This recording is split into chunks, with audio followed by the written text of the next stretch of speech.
पहले मैं राम दिनेशाचार्य जी से बात करना चाहता हूं। आपका स्वागत गुरुजी। बहुत मैं आपसे एक बात जानना चाहता हूं कि जो बयान दिया है रामभद्राचार्य जी ने, क्या आप उससे सहमत हैं या वो इस तरह के बयान उन्होंने ऐसे ही दे दिए?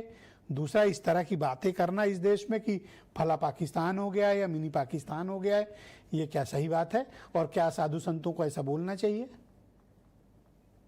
देखिए, मुझे लगता है कि रामभद्राचार्य जी महाराज ने जो बात कही है, कहीं ना कहीं वो उनकी चिंता है।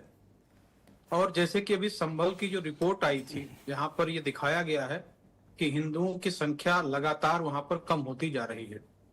और एक तथ्य तो हमें ये मानना ही पड़ेगा कि जिस प्रकार से 5 विवाह करके और 25-30 बच्चे पैदा हो रहे हैं, तो कहीं ना कहीं एक प्रकार की ये समस्या है।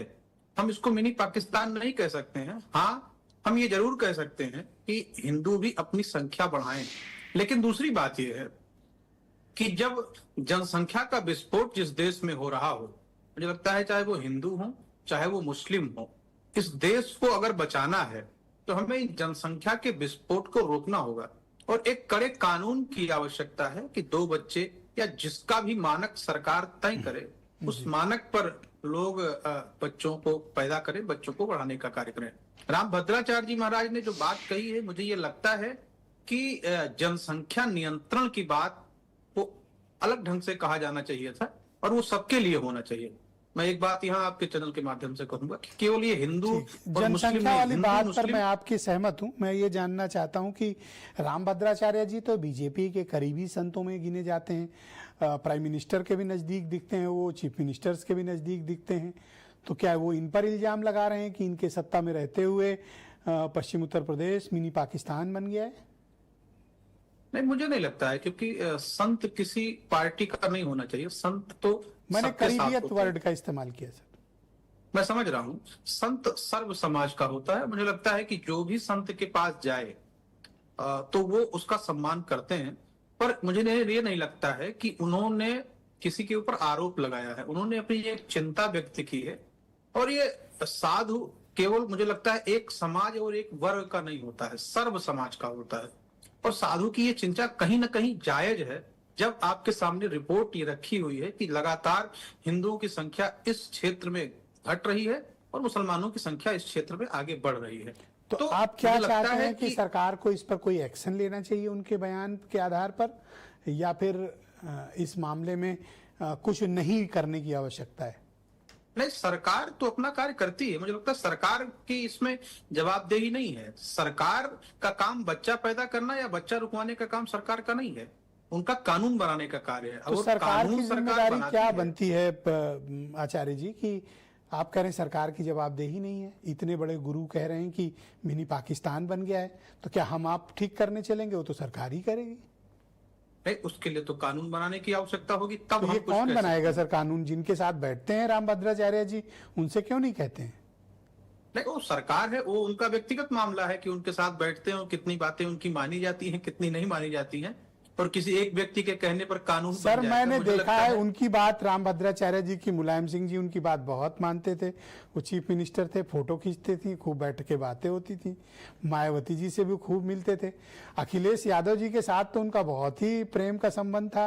और अखिलेश यादव जी चित्रकूट में मुख्य अतिथि बन के उनके आश्रम में गए थे रामभद्राचार्य जी के। योगी जी से भी मुझे दिखते हैं। तो मुझे नहीं लगता किसी और का नाम गिनाने की जरूरत होगी। नहीं, तो वो संत है। मैंने आप पहले ही कहा कि संत के पास तो कोई भी जाएगा, पर किसी के पास जाने से कोई कानून बना देगा, मुझे ये तर्क संगत नहीं लगता है।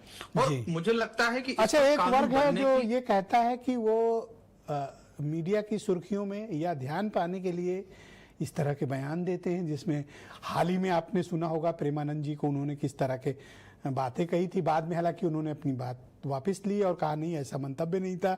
उसके पहले वो ब्राह्मण समाज की कुछ उपजातियों को काफी अपमानजनक शब्दों से संबोधित किया था। दलितों पिछड़ों पर बोलते हैं और कहते हैं संविधान पर विश्वास नहीं। मुझे लगता है कि वो इतने उत्कृष्ट विद्वान हैं, उनको ये करने की आवश्यकता ही नहीं है। जिन्होंने श्री राम जन्मभूमि में अपना पक्ष रख करके और इतने दिव्य फैसले को कराने में अहम भूमिका निभाई है, तो मुझे नहीं लगता है कि उनके मन में ऐसी कोई भावना होगी कि अपने आप को प्रसारित करने के लिए वो ऐसा कोई छोटा कार्य करेंगे, जो मेरी व्यक्तिगत भावना है, मुझे ऐसा नहीं लगता है कि मीडिया में बने तो क्या रहने के लिए आवेश में बोल उन्होंने कोई जाते हैं, ऐसा और बयान- जितना ज्ञानी व्यक्ति, इतने ज्ञानी संत इस तरह की बात बोलते हैं? अचरज नहीं होता थोड़ा? अब जैसे आप हैं, कितने अच्छे से अपनी बात रख रहे हैं, शालीनता के साथ, शब्दों का चयन, मर्यादा में रह के, आप देखिए कितनी अच्छी बात कर रहे हैं। पर वो कभी कभी गुस्सा हो जाते हैं, तो मतलब कभी कहते हैं कि दीक्षित ऐसे, वाजपेयी ऐसे, पाठक वैसे। हाँ, आपने सुना होगा वो बयान।